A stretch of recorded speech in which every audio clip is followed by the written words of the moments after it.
Secara singkat saja begini, secara singkat. Anda harus bedakan apa itu manhaj, apa itu madhab.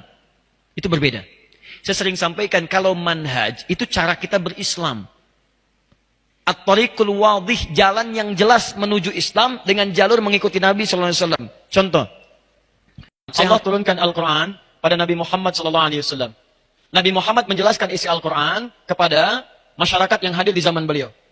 Saya sebut masyarakat, bukan hanya sahabat. Karena Quran diturunkan bukan hanya pada para sahabat. Pada masyarakat pada saat itu. Cuman ada kalangan orang yang ketika diberikan tidak mau mengambil. Itu poinnya. Yang mau mengambil beriman pada Nabi, hidup di zaman Nabi, melihat Nabi disebut dengan sahabat pada saat itu.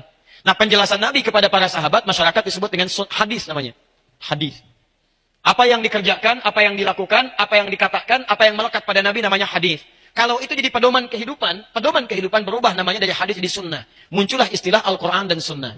Nabi ketika mengajarkan pada para masyarakat, singkatnya nanti ada menjadi golongan sahabat yang diajarkan Al-Quran dan sunnah. Isi Al-Quran dan sunnah minimal ada 3 bagian. 1 disebut dengan ibadah, 2 disebut dengan muamalah, 3 disebut dengan akhlak. Isi dari ketiga ini dibagi pada 2 bagian. 1, dalil dan tuntunan yang hanya 1 ragam saja, 1 cara. Di 1 dalil, 1 cara. Contoh, saya langsung ambil dalam ibadah. Contohnya sholat. Ada dalam sholat yang caranya cuma 1, dalilnya 1. Misal, ketika kita bertakbir misalnya, saat takbir apa yang dibaca? Allahu Akbar, hadisnya 1, caranya 1. An-Nasai nomor hadis 886. Angkat tangan Anda, letakkan yang kanan, langsung menutup yang kiri, simpan di dada. Redaksinya langsung. Fa wadu'a, fa itu langsung. Tanpa jeda, tanpa ada gerakan lain. Yang kedua, ada tuntunan dari Nabi, yang sifatnya beragam dalil, beragam cara. Dalilnya bukan cuma 1, dalilnya banyak. Caranya bukan 1, caranya banyak. Contoh, masih dalam sholat. Bacaan Al-Fatihah. Bismillahirrahmanirrahim. 70 hadis. Dipraktikkan 4 cara oleh Rasulullah SAW. Kadang dijaharkan. Bismillahirrahmanirrahim. Jahar. Keras. Kadang silent. Sil. Silent. Pelan. Kadang tidak dibaca sama sekali. Alhamdulillahirrabbilalamin. Tidak dibaca. Kadang dibaca rakaat pertama, selanjutnya tidak dibaca lagi. Bismillahirrahmanirrahim. Rakaat pertama. Kedua, Alhamdulillahirrabbilalamin. Tidak dibaca bismillahnya. 4 cara. 4 cara. Kadang baca yang ini, kadang ini, kadang ini, kadang yang keempat. Baca rakaat pertama, selanjutnya tidak dibaca lagi. Nabi kemudian punyalah 4 kebiasaan ini. Kadang-kadang kalau mengimami orang-orang Mekah tanpa bismillah. Kemudian mengimami orang-orang yang turun ayat tadi dengan bismillah. Kadang dikeraskan, kadang disirkan. Kadang dibaca pertama, selanjutnya tidak. Dari sinilah kemudian, ini yang disebut manhaj. Keempat ini petunjuk Nabi. Jadi kalau Anda ingin mengamalkan satu di antara ini, bisa. Karena semua berasal dari Nabi. Lihat baik-baik, lihat baik-baik. Ketika Nabi SAW wafat, meninggal dunia. Sahabat mengajarkan ajaran Nabi. Ini yang banyak semuanya manhaj namanya. Manhaj. Manhaj itu cara yang terhubung pada Nabi. Nah ketika sahabat wafat, diterangkan pada golongan-golongan selanjutnya tabi'in. Maaf. Ini mengajar. Misal, Ibnu Abbas radhiyallahu ta'ala anhuma, beliau tinggal di Mekah. Ubay tinggal di Madinah kemudian. Kemudian ada lagi Ibnu Mas'ud, kemudian beliau merantau sampai dengan ke Irak. Ali bin Abi Thalib beliau di Kufah. Ada lagi yang kemudian Muawiyah bin Abi Sufyan sampai ke Afrika Utara. Muaz bin Jabal sampai dengan ke Yaman. Perhatikan baik-baik. Ketika mereka pergi ke berbagai tempat, mereka mengajarkan ajaran-ajaran dari Nabi. Yang ini tidak ada masalah. Tapi yang ini, kan nggak mungkin mengajarkan keseluruhannya. Anda ketika akan menunaikan sholat, kan nggak mungkin membaca keempat cara ini. Pasti harus pilih salah satunya kan? Nah ketika Anda memilih, ketika Anda memilih, keempat-empatnya ini harus dipilih salah satu. Dibedakan pernikahan dengan bacaan sholat, ini berbeda. Lihat sini, fokus. Ini semua 4-4 disebut dengan manhaj. Ketika Anda pilih salah satu, kan, maka kalimatnya berubah. Ma dhahaba ilaihi. Ma dhahaba ilaihi. Hal yang cenderung saya pilih. Ma, pilihan. Dhahaba ilaihi, yang condong saya kepadanya. Ketika saya ambil pilihan itu saya praktekkan. Nah orang Arab itu sama dengan kita. Kalau terlampau panjang dia singkat. Supaya nggak kepanjangan. Ma dhahaba ilaihi, keraskan. Ma dhahaba ilaihi, sirkan. Kepanjangan. Singkat. Madhab. Singkat. Madhab. Ma dhahaba ilaihi, singkat jadi madhab. Ya. Dia ada singkatan-singkatan di Arab. Bahkan beberapa ayat di Quran itu istilahnya bukan bacaannya. Istilahnya bisa disingkat. Disingkat yang dimaksud bacaannya. Misal. Bismillahirrahmanirrahim. Basmalah. Alhamdulillahirrabbilalamin. Alhamdulillah. Ketika disebutkan madhab, itu bukan kelompok. Bukan aliran. Yang dimaksudkan pilihan yang diambil karena tidak mungkin Anda mempraktekkan keseluruhannya. Maka ketika ini diturunkan, muncullah kemudian para ulama-ulama bintang di zamannya. Muncul kemudian Abu Hanifah, wafat tahun 150 Hijrah. Muncul Imam Malik, lahir 93 Hijrah. Kemudian muncul Imam Asy-Syafi'i, lahir tahun 150 Hijrah. Abu Hanifah meninggal, Asy-Syafi'i lahir. Muncul Imam Ahmad bin Hanbal tahun 163 Hijrah, lahir. Nah ini, orang-orang ini, lahirnya di awal-awal abad kedua Hijrah. Lahir. Bahkan Imam Abu Hanifah wafat 150. Imam Malik lahir tahun 93. Imam Asy-Syafi'i lahir 150. Imam Ahmad lahir 163. Fokus. 163 masih di abad kedua.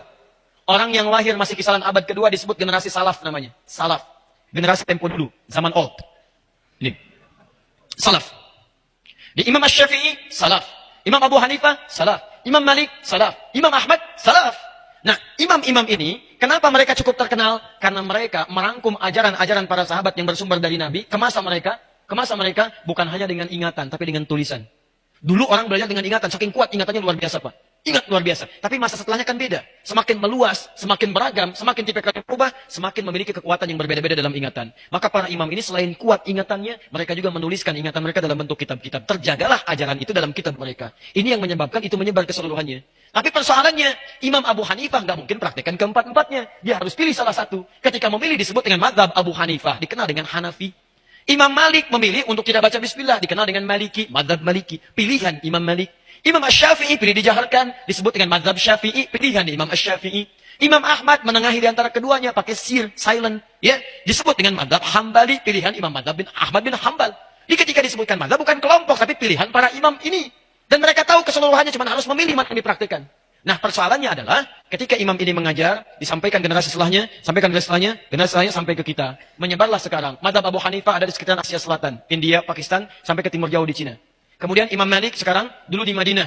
Kemudian menyebar setelah itu sampai ke Afrika Utara. Libya, Tunisia, Maroko, Aljazair. Ya, kemudian sampai dengan nyebrang sedikit Mediterania, Italia, Prancis, sampai ke Spanyol, itu Maliki. Syafi'i ada di kisaran Syam, Syria, sampai sebagian di Mesir, sampai Asia Tenggara.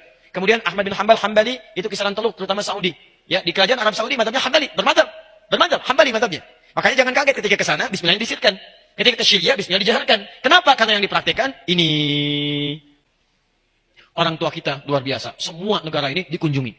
Ada yang belajar ke Pakistan, ada yang ke India. Ada yang belajar kemudian ke Libya, ke Mesir, Tunisia, Aljazair, Maroko. Ada yang belajar kemudian Syafi'i ke Syam, ya ke Syria. Ada yang belajar sampai ke Saudi, ke Madinah, ke Ummul Qura. Pulang-pulang ke Indonesia, dibawa semua khazanah itu.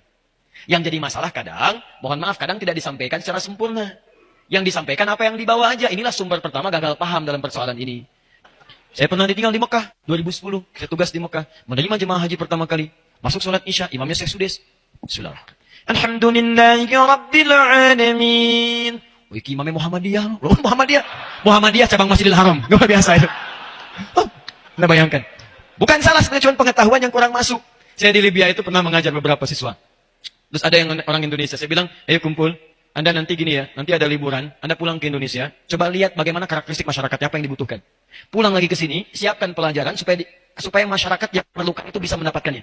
Jadi jangan cuma belajar yang umum-umum, pelajari yang masyarakat Anda butuhkan. Kita bikin kelompok. Singkatnya setelah pulang dari liburan, saya tanya, Anda kemana kemarin? Saya ke daerah ini, Ustaz. Apa yang terjadi? Saya tanya pertama kali, berapa jumlah orang Islamnya? Dijawab, Alhamdulillah, Ustaz, 95% Muslim. 5%-nya apa, Pak? Muhammadiyah. Sama dengan pertanyaan ini. Jadi semua orang yang Quran Sunnah akan kembali lewat sini dulu. Syekh Al-Albani ngambil turunan, Ibnu Qayyim Al-Jauziyah ngambil turunan, Syekh Ibnu Taimiyah ngambil turunan, Imam Ahmad bin Hanbal, Hambali. Syekh Al-Albani, Hambali. Ya, Syekh Al-Buti, Asy-Syafi'i, Syekh Al-Rabiti, Maliki, Syekh Dakhlawi, Abu Hanifah, ya, Hanafi, Ahnaf. Dari semua ini naik ke atas. Nah, orang yang mengikuti jalur ini ulama disebut dengan salaf. Setiap yang mengikuti, yang diikuti tambahkan i di ujungnya, i di salafi. Salafi itu artinya orang yang mengikuti jalur salaf. Jadi kalau Anda mengikuti ini, Anda namanya salafi.